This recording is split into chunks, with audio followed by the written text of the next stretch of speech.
It's 2 a.m. Your phone lights up with a single ambiguous text message.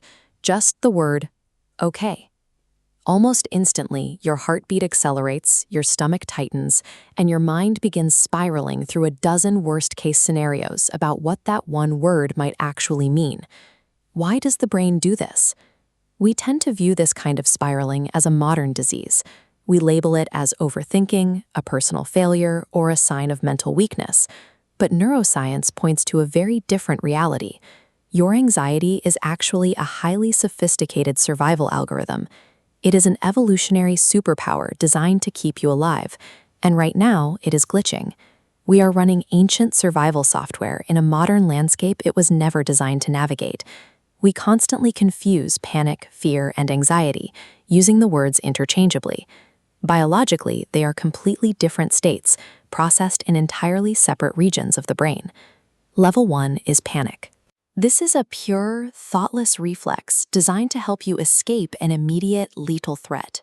It lives at the very bottom of the brain's hierarchy, in a primitive structure called the periaqueductal gray. If a speeding car swerves toward you and you instinctively jump back before you even register what happened, that is panic. Level 2 is fear. This is the active avoidance of a present, visible danger, and it is controlled slightly higher up by the amygdala. You see a snake on the hiking trail, and you choose to walk the other way. Samne katrahe ora pagreho. Level 3 is anxiety. This diagram maps the neuropsychology of these different defense layers. Notice the hierarchy. At the top of this diagram is the hippocampal formation, cascading down through the amygdala, and finally the periaqueductal gray. Unlike fear or panic, anxiety requires no immediate danger. It is strictly the anticipation of a potential future threat. True anxiety is driven by that top layer, the septo-hippocampal system. It operates completely independently of whatever is actually happening right in front of you, which leaves us with a massive biological puzzle. If there is no real danger in the room with you, why is your physical body reacting as if there is? To answer that, we have to look closely at the brain's hidden threat evaluating system. Deep inside your brain, the septo-hippocampal system, or SHS, acts as your ultimate conflict detector.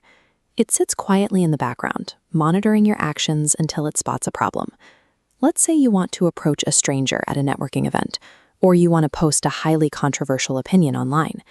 You have Goal A, approaching a potential reward, but it directly collides with Goal B, avoiding the potential punishment of public judgment. When these two goals clash, the SHS activates the Behavioral Inhibition System, throwing an emergency brake on your motor functions. This forced pause strips your ability to act impulsively. It forces you to stop prepotent actions and enter a phase of risk assessment. Ab age ba ne balete, per brain ne bola, ruko, socho. While freezing in a social setting feels like a failure of nerve, it serves a specific biological function. The brain stalls the body to prioritize the calculation of risk, ensuring your next move is calculated rather than impulsive. Once your behavior is paused, the septo-hippocampal system needs data to resolve the conflict. It begins recursively scanning your memories, searching for a precedent to figure out what you should do next. Here is the biological catch. To ensure your survival, the hippocampus is hardwired with a strict cognitive bias. It deliberately amplifies the weight of negative information and past failures. It assumes the worst, because in the wild, optimism gets you killed. Look at the architecture. The conflict detector routes into the anxiety response, triggering internal scanning, digging through memory for negative associations. In generalized anxiety disorder, this loop becomes hypersensitive, treating a lack of social media likes like a hidden predator. Your 2 a.m. anxiety spiral is an information processing error. Your brain is simply weighting negative outcomes too heavily in an attempt to keep you safe. We know this circuitry is accurate because we can observe exactly how clinical anti-anxiety medications stop the overthinking process. Anxiolytic drugs do not magically induce a state of happiness.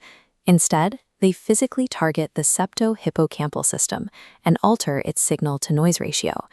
By calming specific neural pathways, specifically the theta wave activity in the brain, These drugs hit mute on the hippocampus. They block the brain's ability to artificially amplify negative memories. Chemistry is one way to lower the volume of the conflict detector, but once you understand the mechanical rules of the machine in your head, you can manually break the loop without waiting for a prescription. This frustrating tendency to overanalyze is the evolutionary tax we pay for our intelligence. You are a creature capable of projecting yourself into the future, and anticipating danger is a requirement of that capability. An ancient human freezing to scan a dark forest for predators, and a modern human freezing while scanning a crowded subway car. It is the exact same biological hardware running the exact same survival simulation. The sensation of anxiety proves your brain is operating exactly as evolution intended, running simulations to protect you from the unknown. The way out of the spiral is objectivity. Simply knowing that anxiety is a mechanical, biological, cognitive bias allows you to step outside of the feeling. You can look at the dread as a piece of faulty data, rather than a reflection of reality. The next time you find yourself spiraling at 2 a.m., you can explicitly override the system. Remind yourself, "Ye real nahi hai, ye mera septo-hippocampal system conflict resolve kar raha hai." Anxiety is the shadow of intelligence. You cannot possess a brilliant, predictive mind capable of building civilizations without also possessing the shadow of doubt. True mastery comes from recognizing that you are the observer of this internal algorithm, separate from the data it generates.